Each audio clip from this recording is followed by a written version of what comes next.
Sur le sujet que je voudrais aborder ce soir, il y aurait peut-être toute une nuit de messages. Parce que vraiment le Seigneur veut nous montrer que le temps vient où on aura faim de la parole du Seigneur et on ne la trouvera plus. On aura soif de la parole de Dieu et on ne la trouvera plus. Ce soir, je voudrais vous parler de sanctification, de la sanctification sans laquelle nul ne verra le Seigneur. À première vue, ça peut paraître un sujet un peu aride, un sujet un peu sévère, alors que c'est le cœur de la parole du Seigneur parce que Dieu est saint. Amen. Dieu est saint. Et il nous demande d'être saints parce que lui est saint. Il veut nous admettre dans sa sainteté pour nous faire profiter, bénéficier de toute sa nature à lui. Vous savez qu'on ne peut pas s'approcher d'un Dieu saint si nous ne sommes pas sanctifiés nous-mêmes. C'est l'œuvre du Seigneur qui le fait, mais il y a des conditions à remplir de notre part parce que Dieu ne va pas jeter ses perles au pourceau. Il ne va pas sanctifier ceux qui ne veulent pas être sanctifiés, c'est sûr. Parce qu'il respecte la liberté des hommes et des femmes qu'il a créés. Et sa sainteté se manifeste aussi dans ses jugements. Parce que les jugements de Dieu sont toujours pour condamner l'impiété, l'impureté, le péché, c'est-à-dire le contraire de la nature même de Dieu. Mais nous qui sommes les enfants du Seigneur, nous ne sommes pas destinés, si nous avons un cœur de brebis, à entrer dans ses jugements. Mais nous sommes destinés à entrer dans sa présence. Alléluia. Alors, dans toute la parole du Seigneur, quand on parle de sanctification, aussi bien dans l'Ancien que dans le Nouveau Testament, cela veut dire une totale consécration à Dieu. Quelque chose qui est sanctifié pour Dieu, c'est quelque chose qui est entièrement mis à part pour l'usage ou pour le service de Dieu. C'était complètement réservé à Dieu. Dans l'Ancien Testament, il y avait comme ça des lieux où des personnes qui étaient entièrement consacrées à Dieu, et elles étaient saintes, sanctifiées, parce que elles étaient entièrement réservées pour le Seigneur, pour son service à lui. Ça nous montre simplement que dans l'esprit du Seigneur, quand quelque chose ou quelqu'un lui est consacré, il ne veut pas qu'il y ait de partage avec quelqu'un d'autre. C'est entièrement pour lui. Le temple de Jérusalem était consacré à Dieu. Ça veut dire que Dieu y avait fait sa demeure, qu'il y habitait, que personne ne pouvait entrer dans le lieu très saint, sauf le grand prêtre une fois par an, et encore avec tremblement, parce qu'il amenait avec lui le sang des boucs et des veaux, et il faisait l'expiation une fois par an pour les péchés du peuple. Il entrait dans un lieu très saint parce que Dieu y était, et il devait lui-même être sanctifié le plus parfaitement possible que l'on pouvait le faire à l'époque, c'est-à-dire par du sang d'animal innocent, dont il se couvrait, et il entrait dans le lieu très saint pour verser le sang devant Dieu. Mais il y entrait en tremblant parce que lui, le souverain sacrificateur, connaissait la sainteté de Dieu et il connaissait l'état de la créature humaine. Dans l'Ancien Testament, il n'y avait pas de disposition qui permettait que le péché soit effacé entièrement. Il était couvert par le sang des animaux et des sacrifices. Ils étaient sous une alliance qui est infiniment moins bonne que la nôtre, puisque nous sommes invités à rentrer en permanence librement dans le lieu très saint, avec une pleine assurance, couvert non pas du sang des boucs et des veaux, mais du précieux sang de Jésus par lequel nous avons été rachetés. Mais ne nous imaginons pas que nous pouvons rentrer n'importe comment dans la présence de Dieu si nous ne sommes pas dans les dispositions de cœur que Dieu exige, si nous ne sommes pas saints. Alors, rappelez-vous ceci, c'est que sainteté, sanctification, ça veut dire se mettre dans un état de consécration totale pour le service de Dieu, sans partage, sans aucun mélange. On devient donc propriété totale de Dieu. C'est ce que nous sommes quand nous avons été rachetés par le sang de Jésus. Le sang de Jésus nous a rachetés, il nous a donné la sanctification, mais il nous a d'abord rachetés des mains de Satan. Nous étions la propriété de Satan à cause du péché. Nous avions été vendus à Satan à cause du péché. Et Jésus a versé son sang pour nous racheter, pour que nous devenions la propriété exclusive de Dieu. Mis à part entièrement pour Dieu. Et dans cet état-là de racheter de Dieu, le Seigneur veut nous transformer à l'image de Jésus pour que toute trace de péché disparaisse de notre vie. Toute trace d'impureté disparaisse de notre vie. Alors ne dites pas « Oh, je ne suis pas encore » ou « J'en suis loin » ou « Ça n'arrivera jamais » parce que ça fait partie du plan de Dieu. Pour nous, ses enfants, le Seigneur veut nous conférer une justice parfaite dans laquelle il n'y a ni tache, ni ride, ni rien de semblable par sa grâce. Dans l'Ancien Testament, vous aviez donc des lieux, des jours, des fêtes, des personnes qui étaient entièrement consacrées à Dieu. Et à partir du moment où on se trouvait sur ce lieu, ou à partir du moment où on entrait dans cette fête et où on la fêtait, on était soit dans un lieu parfaitement saint, parce que Dieu y était, soit dans un jour saint, parce que consacré à Dieu. Et il y avait notamment un jour de la semaine qui était très particulier, c'est le jour du sabbat, qui était un jour saint, consacré à Dieu. On ne devait faire aucune œuvre servile, aucune œuvre du monde, tout devait être consacré à Dieu ce jour-là. Dans la prière, dans le culte qui était réservé à Dieu, c'était le jour du sabbat. Pour nous, chrétiens, il n'en est pas ainsi. Ne nous imaginons pas qu'il y a un jour spécial qui est le dimanche ou tel autre jour, ou le samedi pour d'autres cultes chrétiens, qui serait ainsi mis à part pour Dieu, pour un usage exclusif. Ça n'existe pas dans le Nouveau Testament.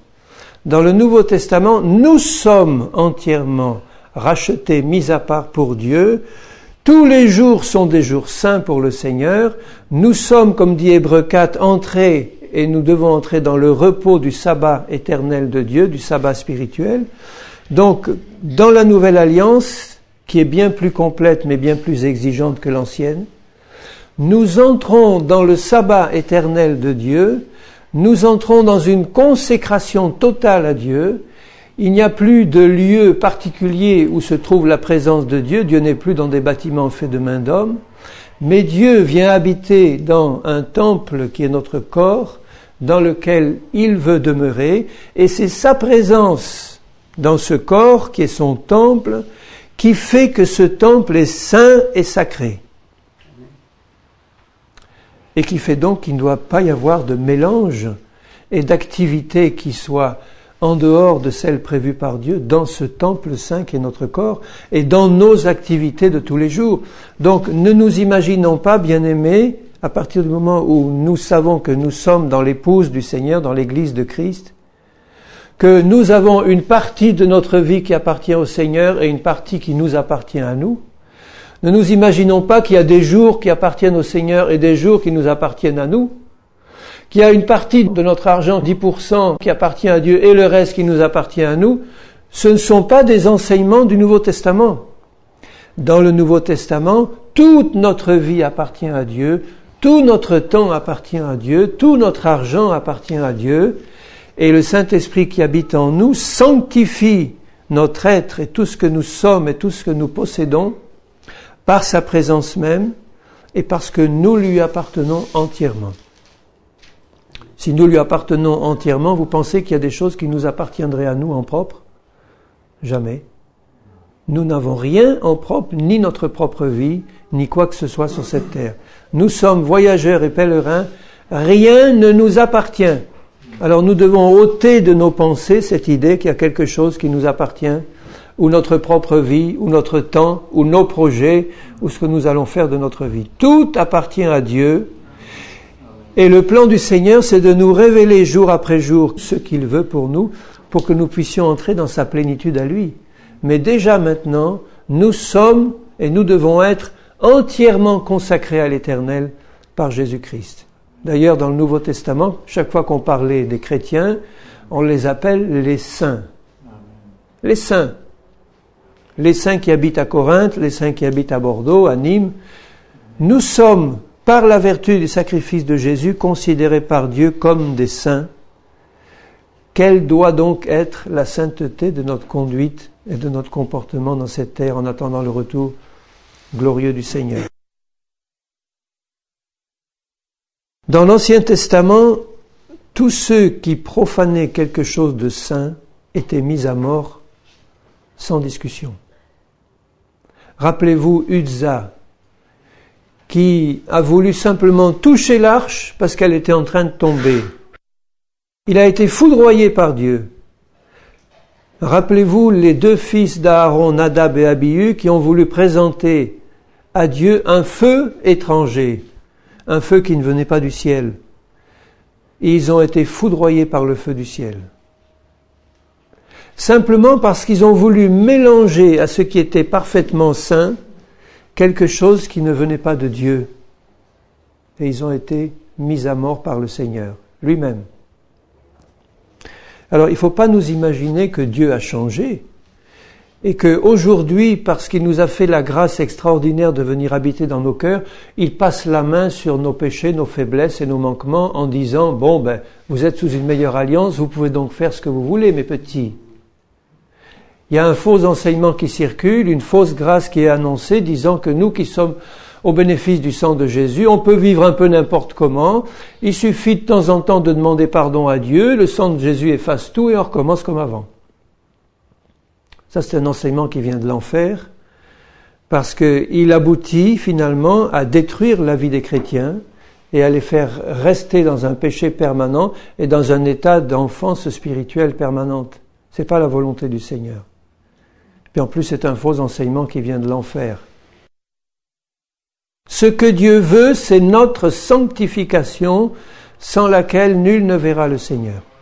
Et on va expliquer dans la parole de Dieu, et notamment dans le Nouveau Testament, ce que ça signifie, comment être saint comme Dieu. Parce que c'est la volonté de Dieu. Il veut que nous soyons saints comme lui, parce que lui est saint. Donc tous ceux qui profanaient des choses saintes, je ne vous donne pas les références, mais je n'en donnerai qu'une. Par exemple, Lévitique 22:9, il y en a des dizaines et des dizaines. Dans Lévitique 22:9, Dieu dit « Ils observeront mes commandements, de peur qu'ils ne portent la peine de leurs péchés et qu'ils ne meurent pour avoir profané les choses saintes.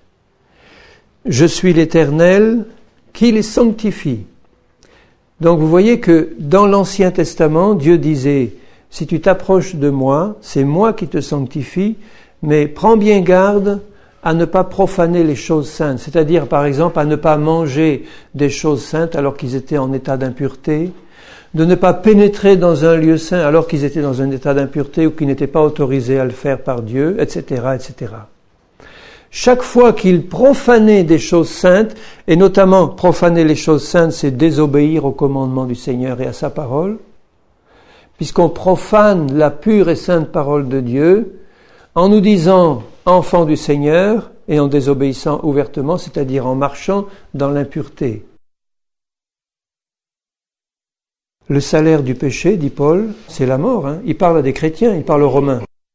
Il leur dit pas, parce que vous êtes chrétiens, vous pouvez pécher, vous n'en subirez aucune conséquence. Il leur dit, si vous marchez par la chair, vous mourrez. Le salaire du péché, c'est la mort.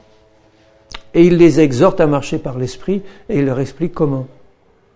Donc si nous, chrétiens, qui avons été rachetés par le sang de Jésus, si nous n'avons pas conscience de la parfaite sainteté de Dieu, et de la parfaite sainteté dans laquelle nous devons marcher, si nous nous moquons de ces choses par notre insouciance, notre ignorance ou notre incrédulité, nous allons à la mort. Parce que Dieu est saint. Il a beau être un Père qui nous aime de tout son cœur, nous ne pouvons pas nous approcher de Dieu dans cet état-là. Nous serons foudroyés par sa puissance et par sa sainteté. On ne pourrait même pas tenir en présence de Dieu s'il ne se passait pas quelque chose qui nous permet de répondre à son appel et de nous tenir debout devant lui. Même Jean, qui était né de nouveau, baptisé de l'Esprit, etc., quand il se trouve en présence de Jésus ressuscité qui lui apparaît, il est là tout tremblant et il tombe sur sa face. Jean n'était pas un pécheur qui vivait dans le péché.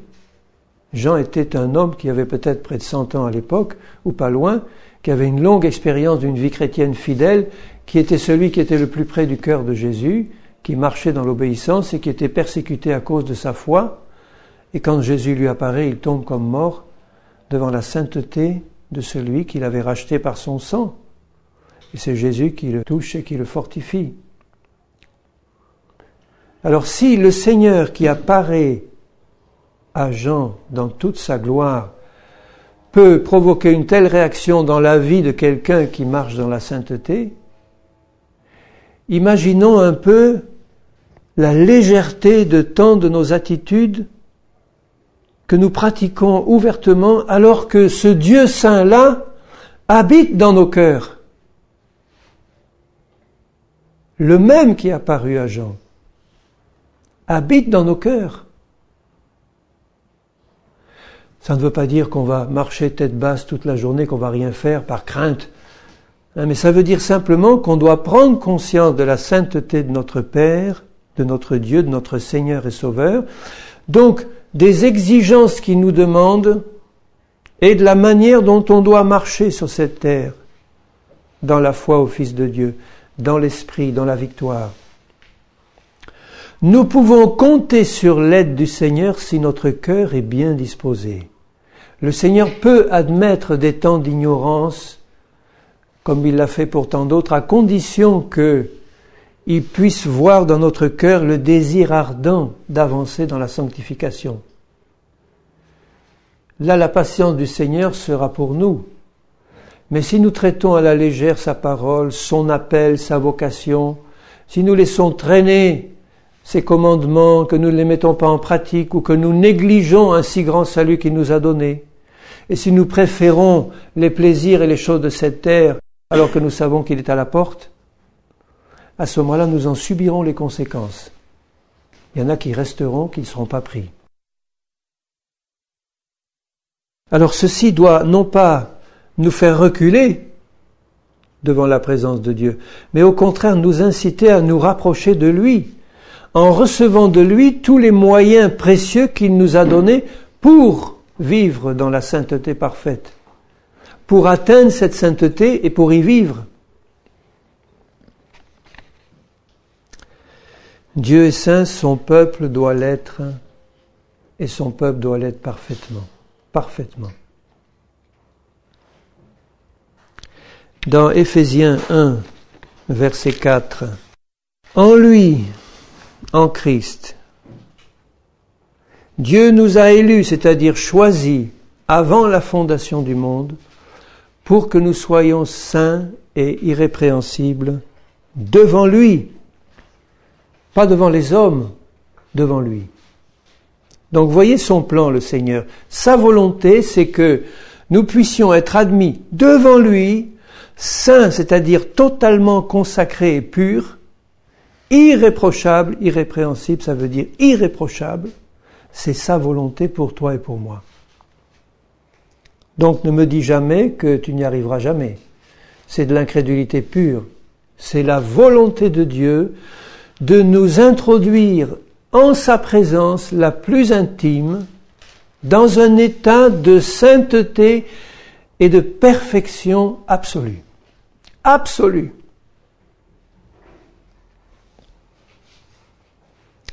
Nous ayant prédestinés dans son amour à être ses enfants d'adoption par Jésus-Christ, selon le bon plaisir de la volonté, à la louange de la gloire de la grâce qu'il nous a donnée. Voilà la grâce de Dieu. Nous qui étions pécheurs, perdus, impurs, mauvais, enfants de rébellion, il veut ôter toutes ces choses définitivement de nos vies, par la nouvelle naissance d'une part, par la sanctification ensuite, pour que nous puissions vraiment devenir ce qu'il veut que nous devenions, des frères et des sœurs de Jésus dans la sainteté parfaite. Et Jésus veut que ce soit le cas pour nous maintenant et non pas de l'autre côté quand nous serons au ciel. Je combats de toutes mes forces cette fausse doctrine qui dit que nous ne pourrons jamais sur cette terre être saints comme Dieu le veut, mais que nous le serons que quand nous serons morts ou enlevés. C'est une fausse doctrine qui empêche les chrétiens de marcher dans la victoire. Sinon, nous n'aurions pas tous ces commandements du Seigneur où Jésus lui-même dit dans le Sermon sur la montagne, « Soyez parfaits comme votre Père céleste est parfait. Soyez saints. Obéissez à mes commandements. » C'est un ordre de Jésus pour la terre et pas pour le ciel. Pour le ciel, nous aurons franchi la porte de la mort et nous serons dans la présence du Seigneur. Nous serons transformés en un clin d'œil. Le péché ne nous suivra pas là-haut. Terminé. Donc voyez le plan du Seigneur. Et un peu plus loin, toujours dans Éphésiens au chapitre 5 et au verset 25 et suivant, « Marie, aimez vos femmes comme Christ a aimé l'Église et s'est livré lui-même pour elle. » Pourquoi ? Afin de la sanctifier, ça veut dire afin de la mettre entièrement à part pour lui dans un état de pureté totale. Après l'avoir purifiée par l'eau et la parole, afin de faire paraître devant lui cette Église glorieuse, voyez, devant lui, sans tache, ni ride, ni rien de semblable, mais sainte et irréprochable. Rien, aucun défaut, aucune ride, aucune tache. Vous voyez que ça ne peut pas être notre œuvre. De nous-mêmes, on ne pourrait pas. C'est impossible.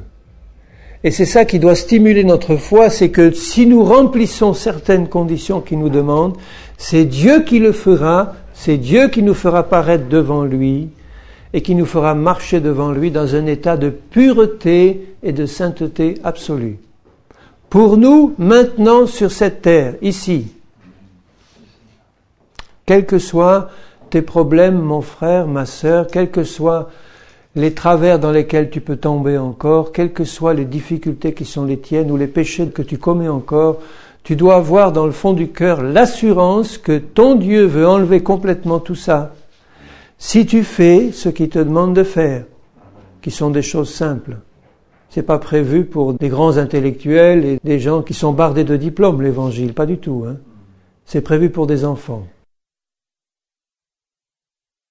Alors, rappelons-nous ceci, c'est que si Dieu, qui est saint, nous appelle à être saints et à marcher dans la sainteté, ça veut dire qu'il ne tolérera aucune impureté dans son camp. Il prend patience quand il envoie parce qu'il nous connaît.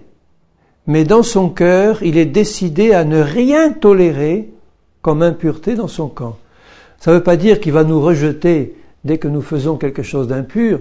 Ça veut dire qu'il va nous persuader et il va nous montrer ce qu'il faut faire pour que cette impureté ne se trouve plus dans son camp. Son camp, c'est nous. Son camp, c'est moi et son camp, c'est l'Église. Si Dieu voit de l'impureté, Dieu va se détourner. Dans Deutéronome 23, verset 14, le Seigneur dit « Car l'Éternel, ton Dieu, marche au milieu de ton camp », je pourrais dire au milieu de ton corps ou au milieu de ton Église, pour te protéger et pour livrer tes ennemis devant toi. Vous voyez ce qu'il y a dans le cœur de Dieu. Il veut que ses enfants soient gardés. Il veut que ses enfants soient protégés. Il veut que l'ennemi soit écarté. Son camp devra donc être saint. Le donc est important, ça veut dire que si tu veux être gardé, protégé, tu dois avoir dans le cœur et dans la réalité de ta vie la sainteté du Seigneur. Ton camp devra donc être saint afin que l'Éternel ne voie chez toi rien d'impur et qu'il ne se détourne pas de toi. Nous dirions, nous, chrétiens de la Nouvelle Alliance, si nous vivons dans une forme ou une autre de péché non confessé, le Seigneur se détournera de nous. Dans 2 Chroniques 29 et au verset 5, « Écoutez-moi, Lévites. » Les Lévites, c'est nous tous, puisque dans la Nouvelle Alliance, nous sommes tous prêtres et sacrificateurs, hommes et femmes. Écoutez-moi, Lévites. Maintenant, sanctifiez-vous, sanctifiez la maison de l'Éternel, le Dieu de vos pères, et mettez ce qui est impur hors du sanctuaire. Sanctifiez-vous, ça veut dire, comme Dieu est saint et pur, mettez hors de ce sanctuaire qui est notre corps ou l'Église, tout ce qui est impur pour Dieu. Donc vous voyez que nous devons apprendre à connaître ce qui est pur et ce qui est impur, à discerner entre l'impur et le pur. Comment pouvons-nous mettre quelque chose d'impur hors du sanctuaire de Dieu si nous n'avons même pas conscience que c'est impur? Mais Dieu qui habite dans nos cœurs nous a tout donné pour que nous en ayons conscience. De même que dans l'Ancien Testament, il ne pouvait pas leur dire ceci s'il n'avait pas donné sa parole, la loi, qui leur disait clairement tout ce qui était pur et impur, tout ce qu'ils devaient manger, ne pas manger, etc. Comment ils devaient s'habiller, comment ils devaient rendre un culte à Dieu, quelle forme et quel type d'encens ils devaient présenter, à quel moment, quel type de sacrifice. Tout était prévu dans le moindre détail. Et il suffisait qu'ils respectent ce détail pour que Dieu dise « ça va, je ne vois rien d'impur ». Et à ce moment-là, la Shekinah, la gloire de Dieu, resplendissait au milieu des siens. Pour nous, c'est pareil. Si Dieu voit quelque chose d'impur, le péché au milieu de nous, Dieu se détournera, on aura beau parler en langue, prophétiser même faire des miracles, même guérir des malades, et on pourra évangéliser la terre entière, mais la présence de Dieu ne reposera pas sur nous.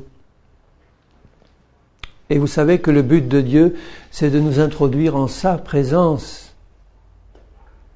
C'est en sa présence que nous avons, d'abord nous, la joie infinie, la paix. C'est en sa présence que Dieu peut, lui aussi, se réjouir de voir ses enfants devant lui, sanctifiés, purifiés. En dehors de la présence de Dieu, bien-aimé, c'est que de la religion, il n'y a rien. Combien d'églises où il y a beaucoup de monde, de beaux cantiques, des dons spirituels, tout ce qu'on veut, sauf l'essentiel, c'est-à-dire la présence de Dieu. Est-ce que nous sommes capables de reconnaître dans une réunion, chez un chrétien, la présence de Dieu, la présence manifestée, je veux dire, parce que Dieu est présent partout, mais la présence manifestée de Dieu, est-ce que la présence, l'onction, la gloire de Dieu repose sur nous, sur notre Église, sur notre groupe, sur notre vie personnelle? Parce que nous avons compris ce qui est saint et ce qui est impur pour Dieu, et que nous avons attaché notre cœur à connaître la loi de Dieu et à mettre notre vie en accord avec sa loi, comme Esdras, qui avait appliqué son cœur pendant des années à sonder la parole, à la mettre en pratique et à l'enseigner au peuple.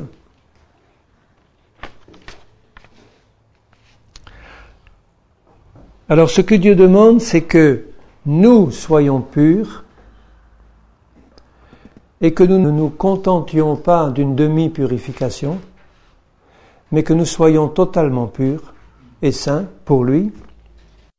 Donc, ça veut dire aussi que nous devons nous abstenir de nous souiller, ou en tout cas, si il nous arrive de nous souiller par le péché, qu'immédiatement nous sachions ce qu'il faut faire pour nous purifier. Et ça veut dire aussi ne jamais oser s'approcher de Dieu quand on n'est pas pur. Rappelez-vous l'avertissement que Paul donne aux Corinthiens en leur disant « Vous prenez la scène indignement » dans 1 Corinthiens 11. « C'est pour cela qu'un grand nombre parmi vous sont malades ou morts prématurément ou infirmes. » Pourquoi ? Parce qu'ils se sont approchés de Dieu en prenant le pain et le vin. C'est quelque chose de sacré. Tout est sacré pour nous, chrétiens, mais là, dans cette ordonnance particulière où nous commémorons la mort de Jésus, le Seigneur dit bien, si tu t'approches indignement, tu prends un jugement sur toi.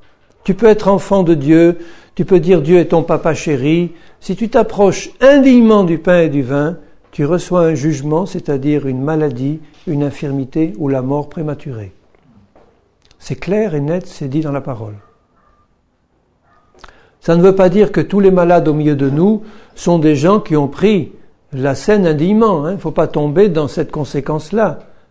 Ça peut être une attaque du diable à laquelle il faut résister par la foi, ça peut être toute autre chose, mais en tout cas, ceux qui prennent la scène indignement, chrétiens de la Nouvelle Alliance, sont jugés par Dieu parce qu'il est saint, et nous devons nous approcher du pain et du vin avec un cœur saint, purifié.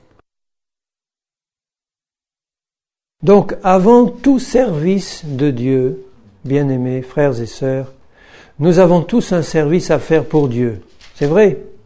Un ministère, ça peut être témoigner à votre voisin, ça peut être évangéliser dans la rue, ça peut être un grand ministère international.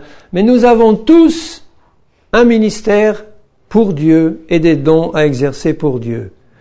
Eh bien, avant d'exercer quoi que ce soit comme service de Dieu ou comme service pour Dieu, nous devons veiller à ce que le préalable soit fait, c'est-à-dire que nous soyons d'abord consacrés et oints.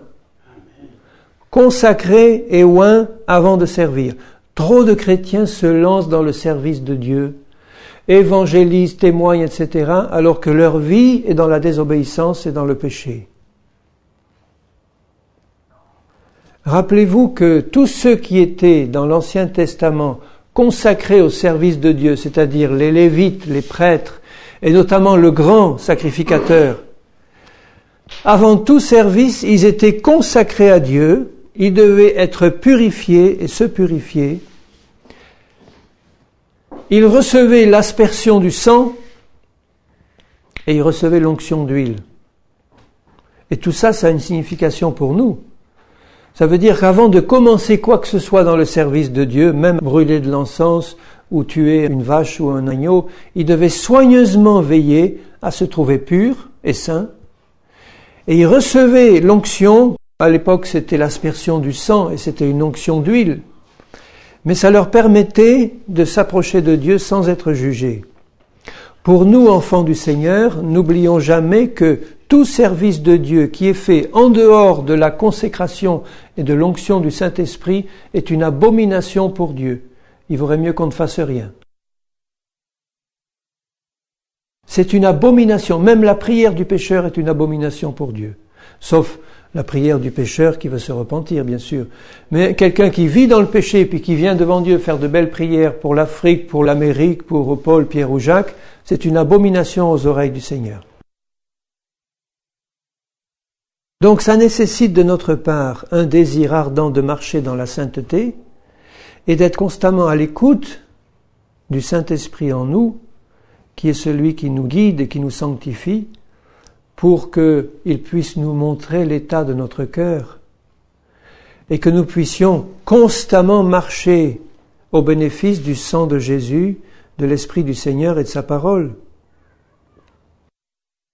Alors comment être saint et comment marcher dans la sainteté? La parole du Seigneur, elle est claire. Le Seigneur nous dit que nous sommes saints par la foi en la vérité, et nous marchons dans la sainteté par l'obéissance à la vérité. Ça a l'air très simple, hein? Je vais vous lire quelques versets qui le montrent. Mais nous sommes saints par la foi en la vérité, et cette foi en la vérité nous donne une sainteté totale et parfaite en Jésus-Christ. Ça, c'est la sainteté légale, la sainteté absolue que nous recevons par la foi en Christ et la foi en l'œuvre de Christ. La foi en Christ, la foi en l'œuvre de Christ nous confère une justice et une sainteté en Christ qui est absolue et totale. Mais ça implique une connaissance et une révélation de la parole de Dieu qui nous est donnée par le Saint-Esprit. Parce qu'il ne suffit pas de lire un verset en disant oui, le sang de Jésus nous sanctifie, le sacrifice de Jésus nous justifie devant Dieu et maintenant Dieu me confère une justice et une sainteté totale et absolue. Oui, ça va, je le lis. Mais il faut vraiment que ça rentre dans le cœur pour que nous le saisissions par la foi, pour que ça devienne une réalité totale pour nous. Que si je te pose la question, mon frère ou ma sœur, est-ce que tu es saint devant Dieu maintenant? Tu puisses me répondre immédiatement et sans hésitation, oui, mon frère, mais en vérité. Pas en hésitant, en me disant, j'essaye, je m'efforce et puis Dieu le voit, enfin bon, je sais pas trop. Parce que ma question, c'est pas ça, mais ma question, c'est est-ce que tu es saint maintenant devant Dieu? La réponse doit être immédiate. Si tu as compris, oui. Non pas par mes œuvres, non pas par mes efforts, non pas par quoi que ce soit que je peux accomplir, mais par ma foi en l'œuvre de Jésus et en l'œuvre de la croix. Ça, c'est la première des réalités à comprendre. C'est la foi en la vérité. C'est la foi qui sauve, c'est la foi qui justifie, c'est la foi qui donne la sainteté. Parce que Jésus a payé pour nous, qu'il a payé pour mon péché, qu'il a versé son sang pour me purifier. Et puisqu'il a vraiment à la croix payé pour moi, l'œuvre de la croix est complète, elle est totale. Je me trouve devant Dieu dans une situation de justification totale par la foi en Christ, par la foi dans le sang et dans l'œuvre de Christ à la croix. Ça ne veut pas dire que j'ai acquis immédiatement la capacité de marcher dans la sainteté tous les jours de ma vie, dans tous les actes de ma vie. Ça, c'est l'obéissance de la foi dans la marche concrète de tous les jours. Mais cette obéissance de la foi ne va pas pouvoir produire d'effet si déjà, au départ, je n'ai pas compris ma position en Christ. Et le problème de beaucoup de chrétiens, c'est qu'ils n'ont pas compris leur position en Christ et qu'ils essayent de marcher dans la sanctification sans jamais y arriver parce que c'est un effort de volonté. C'est pas une compréhension spirituelle de notre position en Christ. En Christ, nous sommes assis dans les lieux célestes, lavés et purifiés. Le plus grand pécheur du monde qui arrive au Seigneur et qui reçoit dans son cœur le message de l'Évangile et qui le comprend par le Saint-Esprit et qui donne sa vie au Seigneur et qui se repent et qui ouvre son cœur à la grâce du Seigneur et à la puissance du sang de Jésus et de l'œuvre de la croix, celui-ci est immédiatement lavé, purifié, justifié, sanctifié de tous ses péchés passés comme s'il n'avait jamais péché. Et il y a tant de chrétiens qui traînent un fardeau de culpabilité encore de leur vie passée, en disant « mais oui, je sais que Dieu m'a pardonné, mais enfin quand même, c'était tellement lourd, tellement gros ces péchés que j'ai faits qu'ils ont du mal à accepter par la foi que Dieu a effacé par le sang de Jésus complètement tous leurs péchés passés comme s'ils n'avaient jamais existé. » C'est merveilleux de le comprendre. Ça doit réjouir nos cœurs, mais alors de savoir que, Seigneur, tous mes péchés, à l'instant où je te parle, si j'ai confessé ces péchés de tout mon cœur, eh bien, Seigneur, ton sang a la puissance de tout effacer, et de tout effacer en permanence tant que je marche dans cette foi en la puissance de l'œuvre de la croix. Mais ça ne suffit pas pour me faire marcher concrètement tous les jours dans la perfection de la sanctification. Il faut que j'aille plus loin, tout en gardant tout ce que j'ai reçu au début, c'est-à-dire la foi dans le sang et l'œuvre de la croix, mais il faut que j'apprenne à marcher tous les jours dans une sanctification pratique, au bout de laquelle le Seigneur ne trouvera plus le moindre petit défaut en moi manifesté. Donc, pas seulement la justification qui m'est donnée par la foi en Christ, mais un apprentissage, Paul appelle ça se dépouiller du vieil homme et marcher concrètement dans le nouveau, de renoncer aux œuvres de la chair et de marcher dans celles de l'esprit, de renoncer à toutes ces choses, division, impureté, pour marcher par la foi dans le fruit de l'esprit, l'amour, la paix, la joie, de manière permanente. S'il m'arrive de chuter, j'ai immédiatement le sang de Jésus et l'œuvre de la croix et ma repentance qui me remettent d'aplomb devant Dieu et qui me permettent de retrouver cette communion avec Dieu. Mais le Seigneur ne va pas s'arrêter là. Il veut que je marche dans la sainteté concrète, que toutes mes pensées, toutes mes paroles, tous mes gestes, tout mon comportement, toute ma vie soient entièrement imprégnés de la sainteté de Dieu, qui se manifestera dans toute ma vie. Moi, je vais vous dire pourquoi l'Église ne marche pas. L'Église s'arrête à la puissance du sang de Jésus, qui est extraordinaire. Je diminue absolument pas la puissance de Jésus, mais trop de chrétiens se confient en permanence et uniquement à la puissance du sang de Jésus en disant, après tout, c'est pas si grave si je marche dans une vie qui n'est pas sanctifiée, puisque je peux toujours avoir la puissance du sang de Jésus pour me rétablir. Donc ils font pas ce qu'il faut pour marcher dans la sanctification. Et il va leur manquer quelque chose dans leur témoignage chrétien, parce qu'ils ne vont absolument pas refléter la gloire du Seigneur. Bon, ils vont refléter la joie de celui qui a été pardonné, d'accord? Mais après, dans la vie de tous les jours, les païens vont dire, d'accord, tu es pardonné, c'est bien. Mais quand je te vois marcher, mon frère et ma sœur, c'est pas un témoignage, hein. Quand je t'entends parler, quand je te vois vivre, et que je te vois fonctionner à côté de moi, mais quelle différence entre toi et moi? À part le fait que tu me dises que ton péché est effacé. Ah, c'est un peu trop facile. Souvent on entend ça. Et notre problème, c'est d'apprendre à marcher dans la sainteté, après avoir reçu par la foi la révélation de notre position en Christ, qui est permanente et qui doit le rester. Mais il faut que cette foi véritable produise des actions correspondantes et des œuvres correspondantes. Sinon, c'est pas la foi. Si tu dis, j'ai reçu par la foi la sanctification, et que tu ne marches pas dans cette sanctification, il y a un problème encore dans la réalité de ta foi et de la révélation que tu as reçue. C'est pas un jugement ni une critique, c'est le fait de constater qu'il y a encore des progrès à faire et que tu dois t'approcher de Dieu pour avoir une révélation plus profonde, davantage de foi, davantage de compréhension de l'œuvre de Jésus pour pouvoir marcher concrètement par l'Esprit.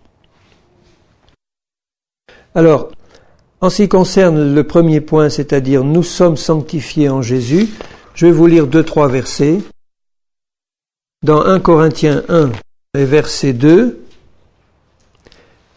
Paul, etc., et le frère Sostène, à l'église de Dieu qui est à Corinthe, à ceux qui ont été sanctifiés en Jésus-Christ,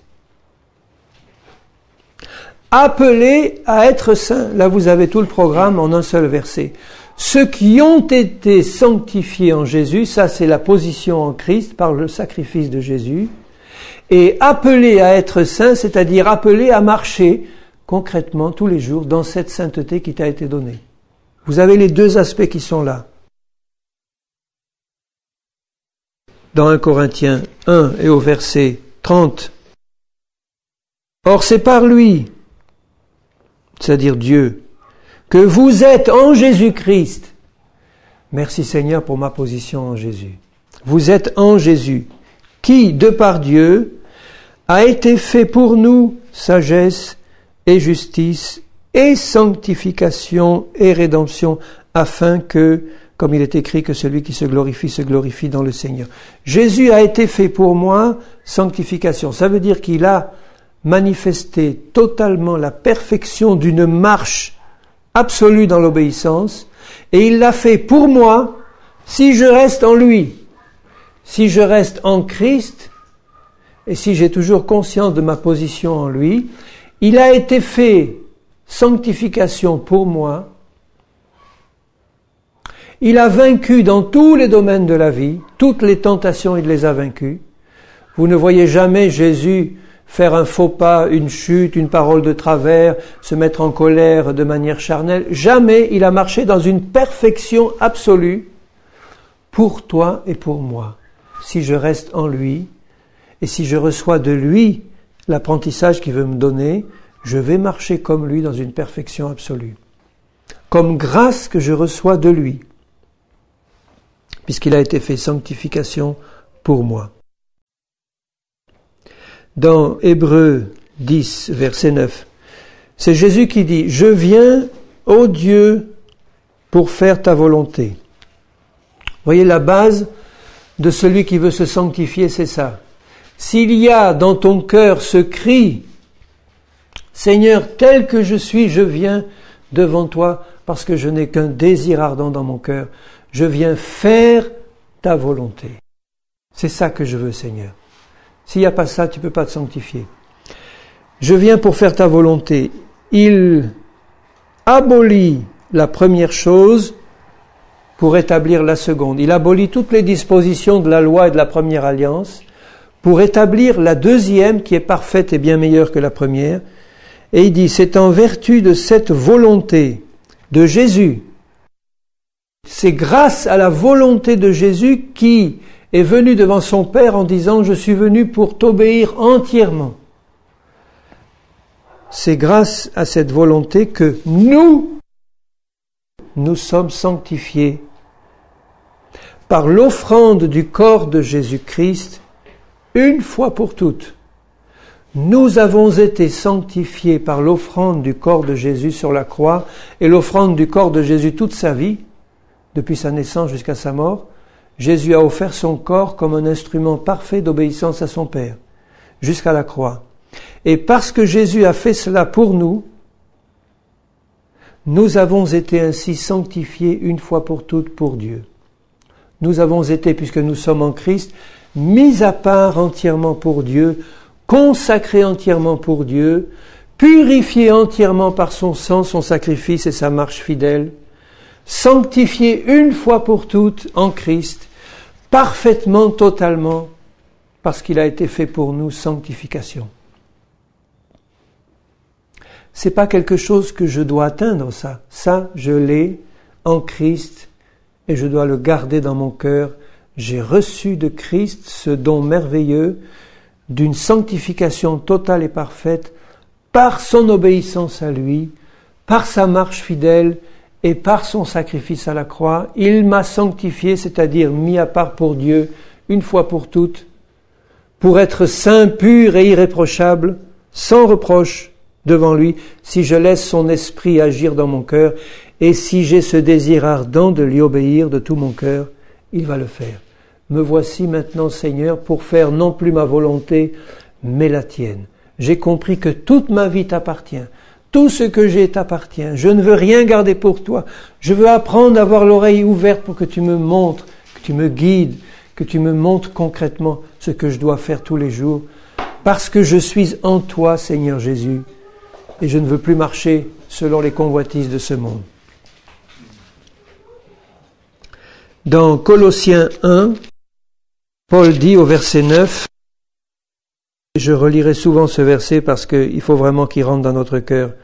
C'est pour cela que nous ne cessons de prier Dieu pour vous, de demander que vous soyez remplis de la connaissance de sa volonté en toute sagesse et intelligence spirituelle, pour marcher.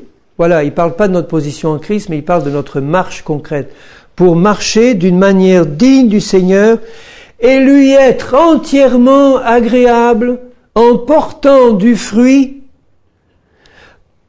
en toutes sortes de bonnes œuvres et croissant par la connaissance de Dieu.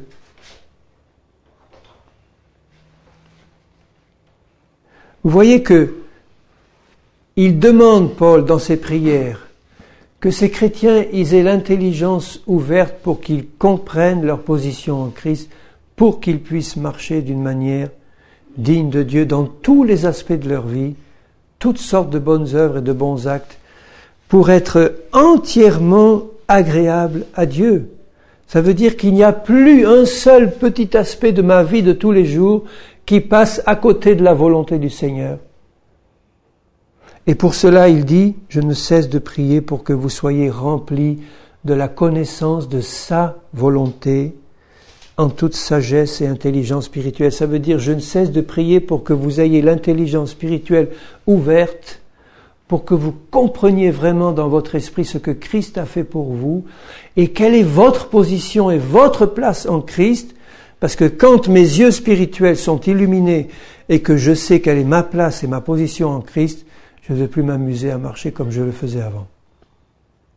J'ai reçu une révélation telle dans mon cœur que j'ai compris l'effet que ça produit sur le cœur de Dieu quand je marche dans la chair et quand je marche comme je le faisais avant. Et par amour pour mon Seigneur, puisqu'il m'a révélé ce que je suis en Christ, maintenant je vais marcher concrètement comme il le veut dans tous les aspects de ma vie. Et en tout cas, j'aurai l'œil ouvert sur mes réactions charnelles ou les choses que je peux faire encore qui déplaisent à Dieu, parce qu'immédiatement je sentirai le Saint-Esprit attristé en moi et une communion avec Dieu qui disparaît ou qui diminue. Je ne peux pas manquer de le sentir. Si j'ai la révélation de la gloire de Dieu, la révélation de la présence de Dieu dans ma vie, Si je fais quelque chose qui lui déplaît, immédiatement le Saint-Esprit est attristé. Et si je veux vraiment obéir à Dieu, je ne vais pas me contenter d'un état d'éloignement au Seigneur ou d'un état de relâchement spirituel. Je vais dire, Seigneur, pardonne, je reviens à toi immédiatement. Que le sang de Jésus me lave. Je veux revenir dans ta communion et reprendre ma position de foi en Christ pour pouvoir marcher d'une manière digne. Donc, vous voyez comme les deux aspects sont étroitement liés. Je ne peux pas accomplir des œuvres parfaites si je n'ai pas une foi totale dans ma position parfaite en Christ.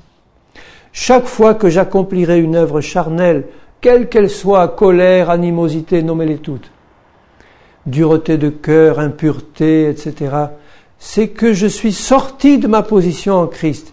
J'ai oublié ma position à Christ. J'ai oublié la parole du Seigneur qui disait que j'étais sanctifié parfaitement par le sacrifice de Jésus. Je l'ai oublié. Et je suis revenu dans le vieil homme.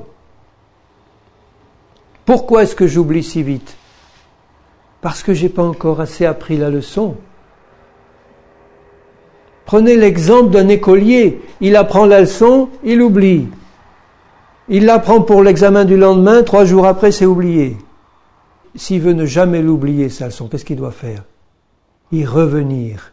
Y revenir, y revenir, y revenir. Il y a des choses que j'ai tellement apprises dans ma petite enfance que maintenant, vous pouvez faire n'importe quoi, c'est pas possible, je les oublie pas. C'est qu'un exemple simple, si vous voulez, mais parce que là, il s'agit d'une révélation spirituelle. Hein. Mais si ma révélation spirituelle n'est pas suffisante pour que je ne l'oublie jamais, je dois y revenir et méditer la parole dans un esprit de prière, comme Paul le faisait pour ses Colossiens, en disant, Père, ouvre-moi l'intelligence tout grand pour que je comprenne et que je sache et que je n'oublie jamais. Combien de fois Paul le dit, afin que vous sachiez, ignorez-vous que, afin que vous sachiez. Parce qu'ils oubliaient. Ils oubliaient la parole.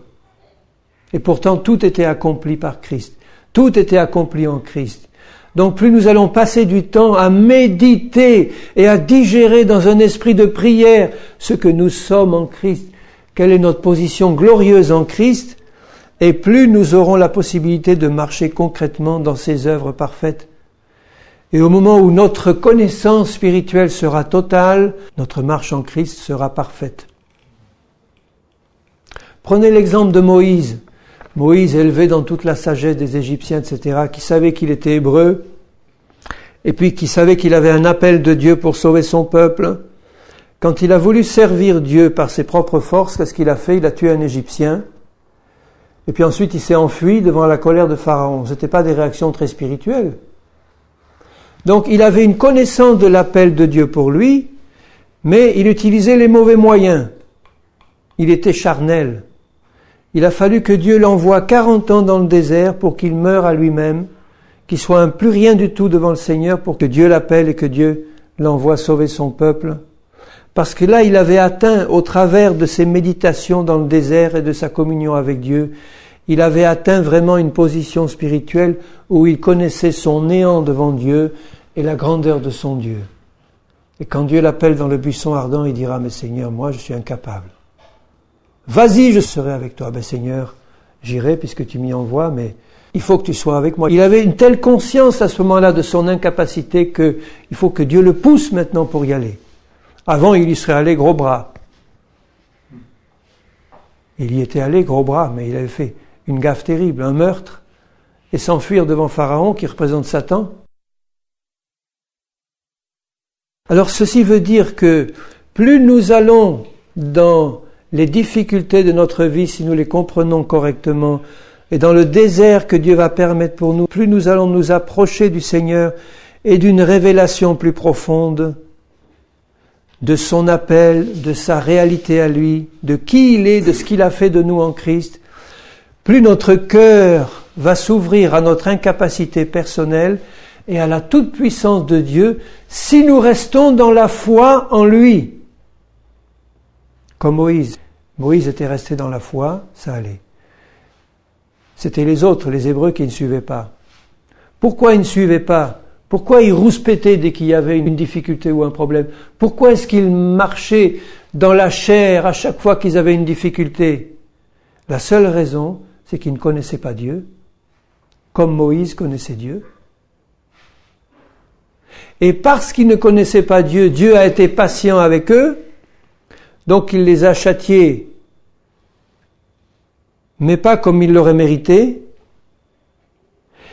Et parce que Dieu s'était tellement manifesté à eux dans tous ces prodiges et ces miracles qu'il avait fait en Égypte et dans le désert, Dieu finalement a fini par dire: vous m'avez vu à l'œuvre, vous auriez dû me connaître davantage. Vous m'avez vu à l'œuvre dans tous ces actes de puissance où j'ai manifesté ma gloire. Vous m'avez entendu et vu sur le mont Sinaï, comme un tonnerre et un feu ardent, que personne n'osait s'approcher. Vous m'avez entendu, vous m'avez vu dans mes œuvres. Vous auriez dû vous approcher dans votre cœur de moi pour être comme Moïse. Vous ne l'avez pas fait, vous périrez dans le désert. Donc vous voyez que les châtiments qui sont tombés sur le peuple, ils ont été nombreux et fréquents parce que le peuple ne connaissait pas assez Dieu. Tandis que le châtiment qui est tombé sur Moïse, qui connaissait bien Dieu, qui lui parlait face à face, en ami, le châtiment qui est tombé sur Moïse a été radical et beaucoup plus raide et dur, parce qu'il a suffi à Moïse d'une seule parole de travers, quand il s'est mis en colère et qu'il n'a pas fait exactement ce que Dieu lui demandait. Au lieu de parler au rocher, il l'a frappé en colère. Apparemment, c'est pas grand-chose.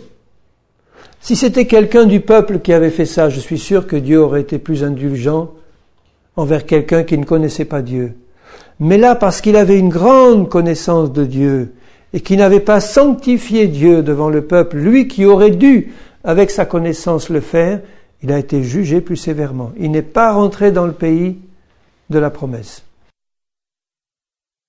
Alors je dis ceci pour nous montrer que plus nous avons cette révélation de la sainteté de Dieu, de la sainteté de notre position en Christ, qui est incomparable, unique.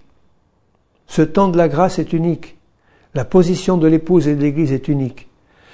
Plus nous avons cette révélation, plus nous aurons la possibilité de marcher droit, comme Moïse le faisait dans une vie de tous les jours, mais plus la correction sera sévère si nous dévions.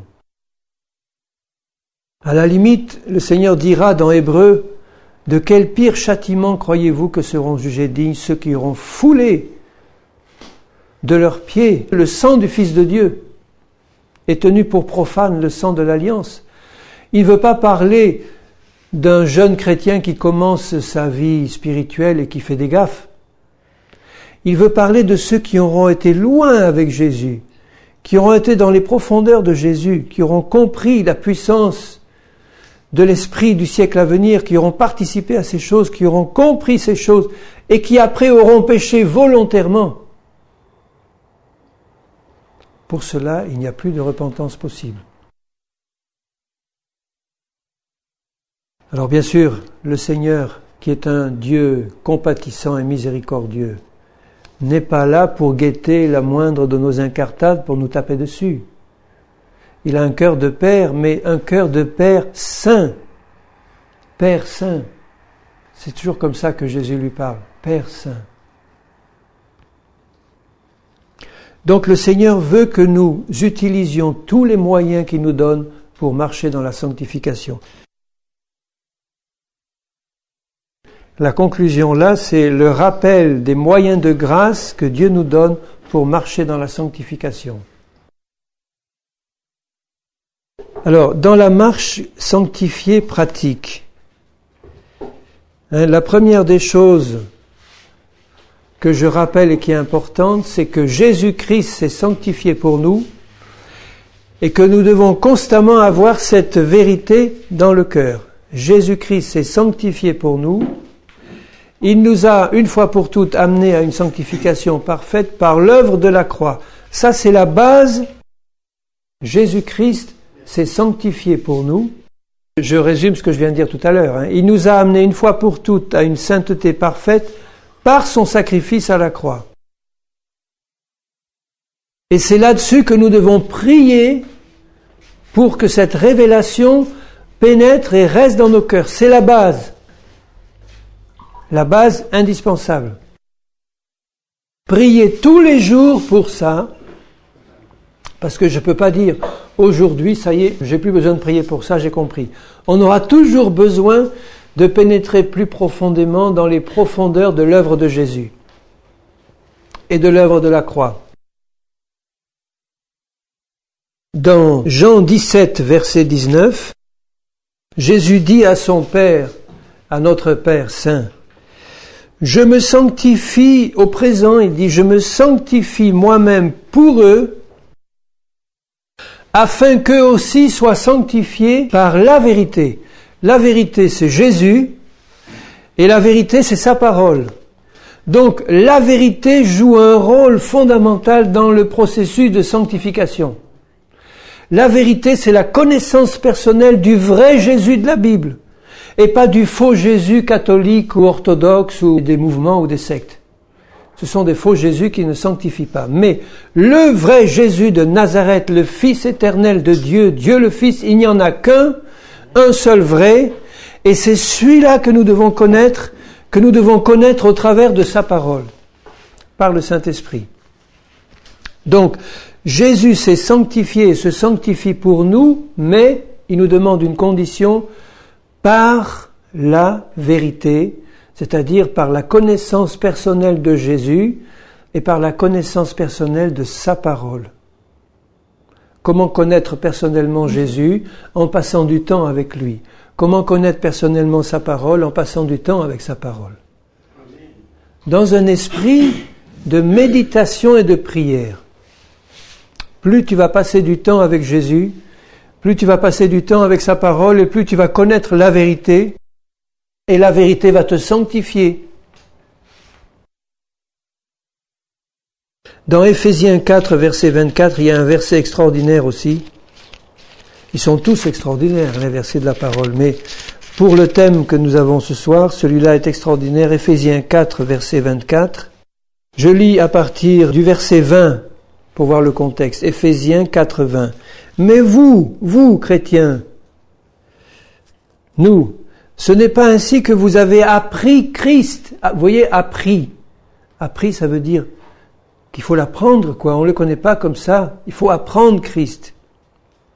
Si du moins vous l'avez entendu, et si conformément à la vérité qui est en Jésus, c'est en lui que vous avez été instruits par le Saint-Esprit et par ceux qui prêchent la parole. Alors, si vous avez été instruits à vous dépouiller, eu égard à votre vie passée, du vieil homme qui se corrompt par les convoitises trompeuses, il faut apprendre à se dégager complètement de toutes les pensées, les habitudes de ce vieil homme qui nous vient du passé et qui est pourri, qui est mort, qui est enterré dans le tombeau avec Jésus. Il faut apprendre. Et si vous avez appris quoi? À être renouvelé dans l'esprit de votre intelligence, donc dans votre intelligence spirituelle, et à revêtir l'homme nouveau, celui qui est créé parfaitement en Jésus, créé selon Dieu dans une justice et une sainteté que produit la vérité. La vérité produit la justice et la sainteté. C'est pour ça que les mélanges sont tellement nocifs. Dans toutes les églises où on enseigne une parole de Dieu mélangée, eh bien ce mélange ne va pas produire ni justice ni sainteté. Pour que la justice et la sainteté soient produites, il faut que la vérité soit prêchée. Il faut que la vérité soit enseignée. Il faut que nous recevions de Jésus et de sa parole par l'Esprit la vérité, et c'est elle qui produit la justice et la sainteté. Alors fuyons les mélanges, contrôlons tout ce qui nous est enseigné, fuyons les associations douteuses avec des chrétiens mélangés dans le monde ou avec des chrétiens qui vivent une parole qui n'est pas la vraie parole de Dieu. Fuyons ces associations, bien-aimés. Quand je vois ce qui se passe dans certains lieux pas loin de chez nous, où il y a en ce moment même des rencontres œcuméniques entre catholiques et protestants et on va tous adorer le Seigneur alors que les uns sont remplis du culte marial et les autres de traditions qui n'ont rien à voir avec la parole de Dieu. Tout ça dans l'amour et dans l'unité. Faux amour, fausse unité parce que la vérité n'est pas au centre. Et si la vérité n'est pas au centre, il faut fuir ces choses. Fuyons ces choses. C'est de la séduction et de l'illusion de croire qu'on va pouvoir trouver Dieu dans ces rencontres-là. Dans la vérité, je veux dire. On risque plutôt d'être contaminé par l'erreur et la séduction qui grandit. Maintenant, n'oublions jamais cette autre vérité fondamentale, c'est que le sang de Jésus-Christ sanctifie. Donc tout à l'heure, je parlais de Jésus, de son œuvre par la vérité, mais en particulier, le sang de Jésus, au cœur du travail de sanctification de Jésus, il y a la vérité, mais il y a la puissance de son sang précieux et pur, toujours disponible pour effacer le péché quand nous le confessons. Et nous aurons toujours besoin de le confesser parce que nous avons encore des chutes et des manquements.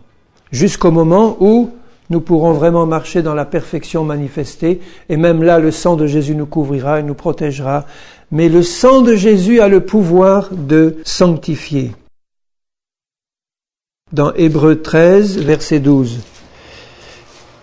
C'est pour cela que Jésus aussi, afin de sanctifier le peuple par son propre sang, a souffert hors de la porte. Sortons donc pour aller à lui, hors du camp, en portant son opprobre.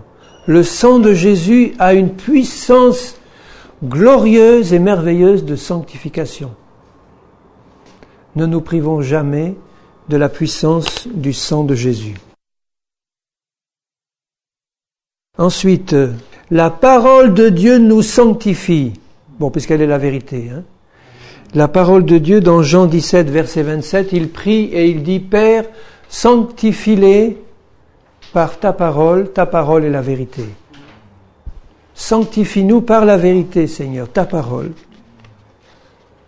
Toujours la vérité. Dans 2 Thessaloniciens 2, 13, « Dieu vous a choisi dès le commencement pour le salut, par la sanctification de l'esprit et la foi en la vérité. » Donc, si la parole de Dieu sanctifie, elle ne le fait qu'à une condition, que nous ayons foi en elle. Parce que tellement de chrétiens lisent la parole avec incrédulité, ça rentre par une oreille, ça sort par l'autre. Donc, la parole nous sanctifie si elle est reçue dans un cœur honnête et bon. Rappelez-vous la parabole du semeur. La parole est une semence, si elle rentre dans un cœur honnête et bon, qui croit, elle va produire une merveilleuse récolte pour le Seigneur. Sanctifie-les par ta parole, ça veut dire à condition qu'ils croient. Ça va de soi pour le Seigneur que ces brebis vont croire. Maintenant, dans ce même verset, il est dit, par la sanctification de l'Esprit. Le Saint-Esprit sanctifie. Il nous est donné par le Seigneur pour ce but précis, pour accomplir son plan parfait. C'est le Saint-Esprit qui nous conduit dans la vérité de la parole. C'est le Saint-Esprit qui nous révèle la vérité de la parole. C'est le Saint-Esprit qui nous révèle les erreurs, les mensonges, etc., par les dons spirituels qu'il nous donne. C'est le Saint-Esprit qui nous conduit dans toute la vérité et qui nous sanctifie parce qu'il est le Dieu saint. Il est représenté par de l'huile, et l'huile était vraiment le symbole de l'onction de sanctification qui était sur les Lévites. L'huile était toujours appliquée après le sang. On oignait le sacrificateur en apposant d'abord le sang sur lui, et au-dessus du sang, on mettait l'huile. Vous verrez ça dans Lévitique 8, dans le chapitre 8. L'huile est toujours sur le sang. Si nous avons la connaissance de la puissance du sang de Jésus, nous serons dans des dispositions qui permettront au Seigneur de faire agir l'huile du Saint-Esprit sur nous et de recevoir l'onction de l'huile, c'est-à-dire de la sainteté, de l'Esprit, sur le sang de Jésus. Alors d'où l'importance du baptême du Saint-Esprit, parce que c'est le baptême de l'Esprit de sainteté. Le baptême du Saint-Esprit qui est la présence de la plénitude de l'Esprit de sainteté dans nos vies et qui doit produire des fruits de sainteté dans nos vies. Et nous savons que Dieu donne son Saint-Esprit à ceux qui le demandent et à ceux qui lui obéissent. Donc si j'ai dans le cœur toujours ce leitmotiv, cette parole constante, Seigneur, me voici pour faire ta volonté, le Seigneur me remplira toujours plus de son esprit, et comme c'est un esprit de sainteté et de vérité, je peux être sûr que j'aurai là une garantie supplémentaire pour croître dans la sanctification par la vérité et par l'accroissement de la présence de l'Esprit en moi. Maintenant, le pain et le vin sanctifient. Le pain et le vin sanctifient. Parce que la Sainte Seine est une ordonnance commandée par Jésus pour nous, pour commémorer sa mort, donc la croix, jusqu'à ce qu'il vienne. Donc le pain et le vin sont prévus par Jésus comme signe concret de la sanctification qui doit m'animer en attendant le retour du Seigneur, en pensant constamment à la croix et à son œuvre. C'est le but de la Sainte Seine, c'est de me maintenir dans la sanctification en pensant constamment à l'œuvre de la croix et en pensant constamment à Jésus qui revient bientôt, donc être prêt. Et en même temps, en prenant ce pain et ce vin, je participe au corps et au sang de Jésus-Christ. Donc je participe à ce que l'Ancien Testament appelait des choses très saintes, qui sanctifient par leur absorption même, quand c'est fait dans la foi, bien sûr. C'est pas un sacrement à la catholique, là, dont je parle. Ce n'est que du pain et du vin. Mais comme c'est fait dans la foi au Fils de Dieu et que c'est une ordonnance concrète qui repose sur des espèces matérielles et qui est faite dans la foi au Fils de Dieu, je communie à son corps et à son sang en esprit et je participe donc à l'absorption spirituelle d'une chose très sainte, c'est-à-dire le corps et le sang de Jésus, qui me sanctifie et qui me maintiennent dans la sanctification. C'est important de le comprendre et nous ne devons pas nous priver de la scène. C'est un moyen profond et puissant de sanctification que le Seigneur nous donne, à condition qu'il soit fait avec un cœur honnête et pur, et comme le Seigneur le demande. Maintenant, l'obéissance sanctifie. Tout cela n'aurait aucune valeur, tout ce que je viens de dire, si c'était fait de manière légaliste et extérieure, si on apprenait ça par cœur, ça n'aurait aucune valeur. Mais l'obéissance de cœur sanctifie. Je vous lirai simplement 2 courts versets dans Nombre 15-40. Vous vous souviendrez de mes commandements, vous les mettrez en pratique, et vous serez saints pour votre Dieu. Donc vous vous souviendrez de ces commandements, et vous les mettrez en pratique, donc c'est l'obéissance ça, se souvenir et mettre en pratique, et vous serez saints.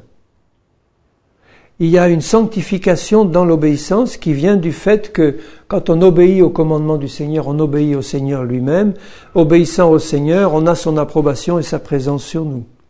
Chaque fois que nous désobéissons, nous quittons le domaine de la sanctification.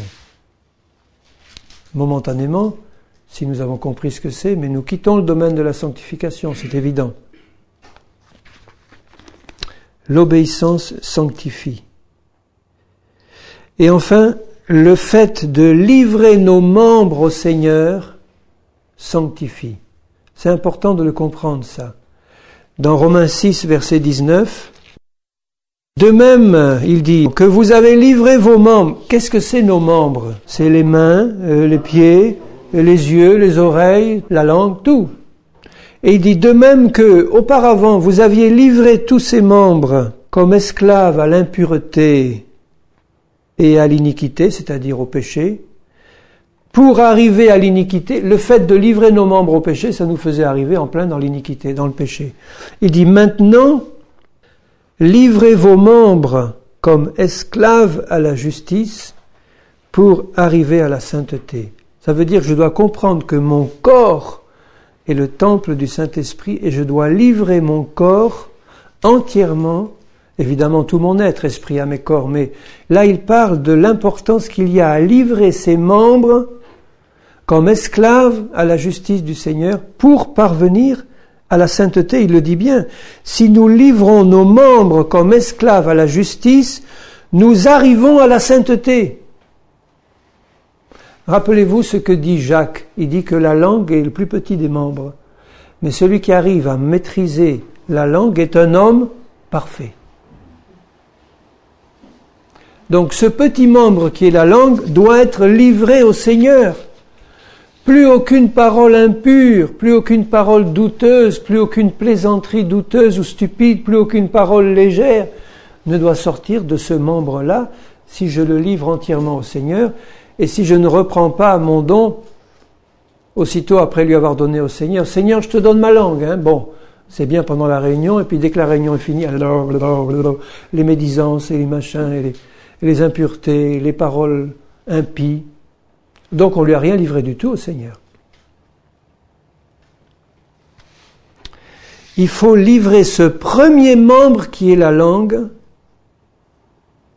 pour qu'elle soit entièrement consacrée au Seigneur et qu'il ne sorte plus de notre bouche que des paroles de Dieu. Vous devriez essayer, par exemple, pendant une journée, de vous engager devant le Seigneur en disant « Seigneur, pendant cette journée, uniquement une journée, je ne prononcerai que des paroles de Dieu. » Essayez un jour. Essayez de dire, Seigneur, je vais arrêter toute parole futile, vaine, bêtise, et je ne prononcerai que des paroles qui viennent de toi, c'est-à-dire des paroles pures, des paroles qui viennent de la Bible, des paroles d'exhortation, des paroles de sainteté qui viennent de Dieu. Essayez de le faire un jour. Bien-aimés, si vous y arrivez un jour, vous y arriverez deux. Si vous y arrivez deux, vous y arrivez toute votre vie. Parce que vous aurez appris à garder quelque part un contrôle immédiat en disant « Eh bien, maintenant je sais qu'il faut que je contrôle tout ce qui sort de cette bouche. » Constamment, avec quelques personnes que je sois, même des gens du monde qui sont en train de plaisanter grossièrement autour de moi, je suis là, j'observe, je ne laisse rien sortir. Que des paroles de Dieu.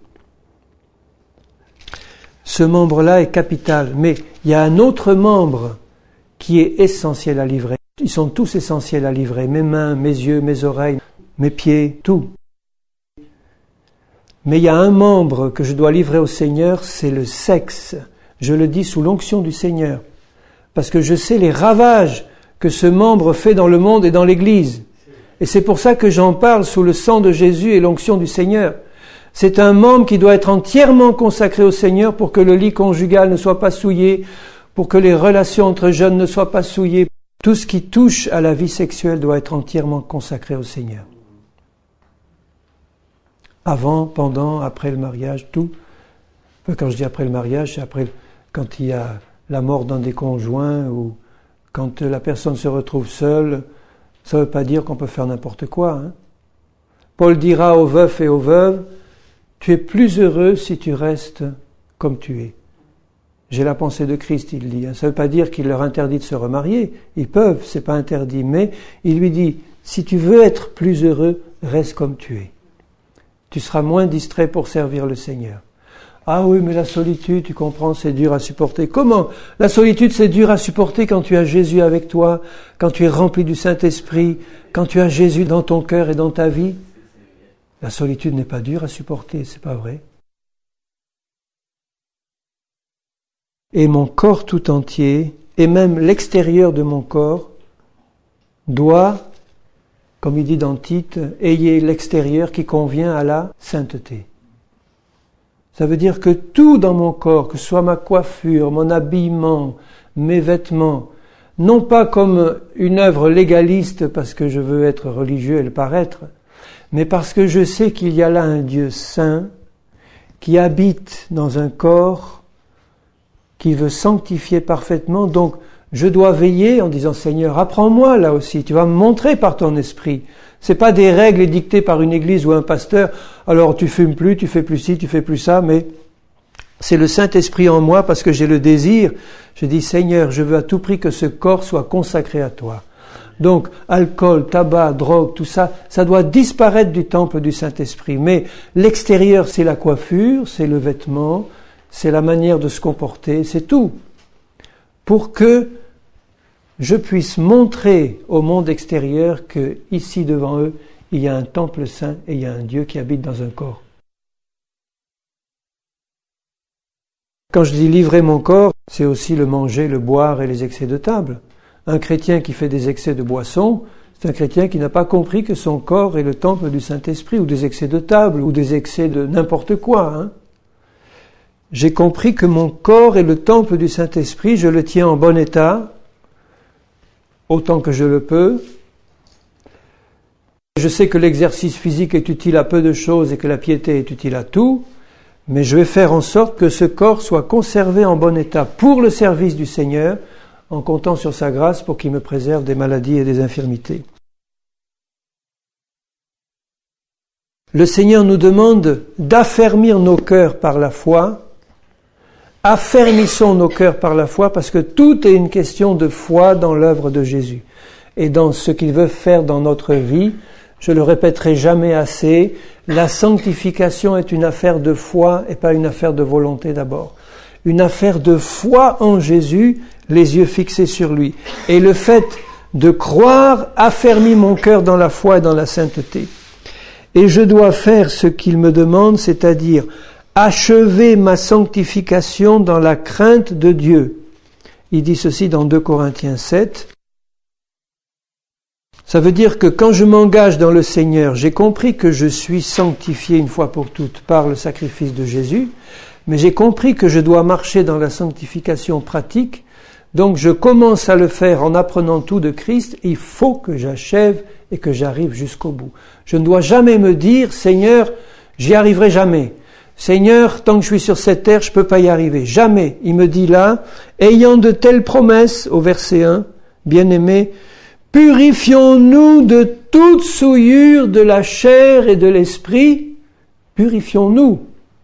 C'est pas le Seigneur qui va le faire, ça. Il a fait sa part, il a tout fait. Il m'a tout donné dans le sang, dans la parole, dans son esprit pour que je marche là-dedans. Maintenant, il me dit, saisis-toi de tout ça et purifie-toi de toute souillure de la chair et de l'esprit par la confession de tes péchés, mais par la foi en Jésus et achevant notre sanctification dans la crainte de Dieu. Achever, ça veut dire aller jusqu'au bout. Ne t'arrête pas en route. Sois ferme dans la foi. Ne te laisse pas décourager par tes échecs. Ne te laisse pas décourager parce que tu pèches encore. Sache que tu as avec toi un Dieu qui acceptera ta faiblesse présente s'il voit dans ton cœur. Il acceptera, ça veut dire il va pas la laisser passer, mais ça veut dire qu'il te fera grâce pour ta faiblesse présente si tu la lui confesses d'un cœur sincère et si tu lui laisses voir que dans ton cœur, il y a le désir ardent d'arriver au bout et de lui obéir. Il te fera grâce et il te fera grandir pour que tu ne chutes plus. En achevant notre sanctification dans la crainte de Dieu. Voyez la place de la crainte de Dieu dans la sanctification. Ne faisons pas de Jésus le copain sur qui on peut taper l'épaule et on va s'amuser comme un papa s'amuse avec ses enfants. Dans le mouvement de Toronto, on dit ça. Ah, maintenant, on peut faire des cris d'animaux et on peut se rouler par terre en hurlant, le chien et le chat, parce que papa céleste s'amuse avec ses enfants. On n'a pas compris ce que c'était que la sainteté du Seigneur. Donc je vais avoir cette crainte respectueuse du Seigneur dans l'amour d'un fils, d'une fille envers son père et dans l'intimité, mais en disant Seigneur, je n'oublierai jamais que tu es un Dieu saint et que devant toi, même si tu me fais grâce pour mes faiblesses parce que j'ai pas encore compris, je n'oublierai jamais que tu es un Dieu saint et que tu me demandes de pas faire n'importe quoi devant toi. Je veux achever ma sanctification totale dans la crainte du Seigneur. Il va m'y aider, le Seigneur, par sa compassion et sa miséricorde, et il va m'y aider par un instrument qui s'appelle le châtiment. Dieu châtie ceux qu'il aime, dans Hébreu il le dit, Dans Hébreux 12, vous verrez ça. Dieu châtie pour me faire participer à sa sainteté. Donc s'il voit que j'ai pas compris suffisamment vite parce que je suis un peu négligent, ou que je me laisse un peu trop aller dans des affaires qui lui déplaisent, il va me faire grâce, mais il va aussi me corriger et me châtier, et dans la douleur et la souffrance du châtiment, il me fera comprendre que ma place, elle n'est pas là, elle est avec lui, dans la sainteté. Jusqu'à Apocalypse 19, verset 6. J'entendis comme une voix d'une foule nombreuse. Nous y sommes, bien-aimés, nous y arrivons. Comme un bruit de grosses eaux, un bruit de fort tonnerre, disant « Alléluia ». Pourquoi ils sont heureux? Pourquoi cette foule est heureuse? Elle est en présence de Dieu, de Jésus. Car le Seigneur, notre Dieu Tout-Puissant, est entré dans son règne et son épouse est entrée avec lui. Réjouissons-nous et soyons dans l'allégresse et donnons-lui gloire, car les noces de l'agneau sont venues et son épouse s'est préparée dans la sanctification. Et il lui a été donné, vous voyez le don du Seigneur, elle s'est préparée, mais c'est quand même un don de Dieu. Elle s'est préparée, mais elle a reçu la grâce du Seigneur. Il lui a été donné de se revêtir d'un fin lin éclatant, pur, sans rides, ni taches, ni rien de semblable. Car le fin lin, c'est la justice des saints. Voilà, une sainteté parfaitement réalisée par un peuple d'hommes et de femmes obéissants qui ont compris l'œuvre de la croix. La croix reste au centre de leur vie. En permanence, ils n'oublient jamais sa signification et sa réalité. Ils ont reçu toutes les grâces de Dieu. Ils ont collaboré avec l'œuvre du Seigneur de tout leur cœur. Ils ont achevé leur sanctification dans la crainte de Dieu. Ils ont reçu tous les instruments de la grâce du Seigneur. Ils ont marché dans la sanctification et maintenant, ils voient Dieu de leurs yeux et ils crient Alléluia. Seigneur, je veux faire partie de ceux qui crieront avec cette foule Alléluia. Et de ceux dont il est dit, heureux ceux qui ont été jugés dignes de prendre part aux noces de l'agneau. Seigneur, je sais que tu es un Dieu saint, mais j'ai besoin de le savoir encore plus, Seigneur. Et je te demande, pour moi, une révélation plus profonde de ta sainteté. Et aussi de tout ce que tu as fait en Christ pour que je puisse marcher dans ta sainteté parfaite. Seigneur, je me réjouis de savoir que tu as décidé pour moi ce plan merveilleux, pour chacun de tes enfants, de marcher dans ta présence tous les jours de la vie, dans la crainte du Seigneur et dans la sainteté. Après avoir été délivrés de nos ennemis, comme tu le dis dans Luc, par Jésus, tu nous donnes la possibilité de marcher dans la justice et la sainteté tous les jours de notre vie. Et ce soir, je veux simplement t'en bénir, Père Saint. Te demander de nous aider à marcher dans cette sainteté concrète et pratique, d'ouvrir constamment nos oreilles, nos yeux spirituels et nos cœurs, et de nous apprendre, Seigneur, Christ. Aide-nous à apprendre Christ, Seigneur. Aide-nous à nous revêtir de cet être nouveau, de cet homme nouveau que tu as créé dans une justice et une sainteté que produit la vérité. Seigneur, je t'en remercie dans le nom de Jésus. Amen.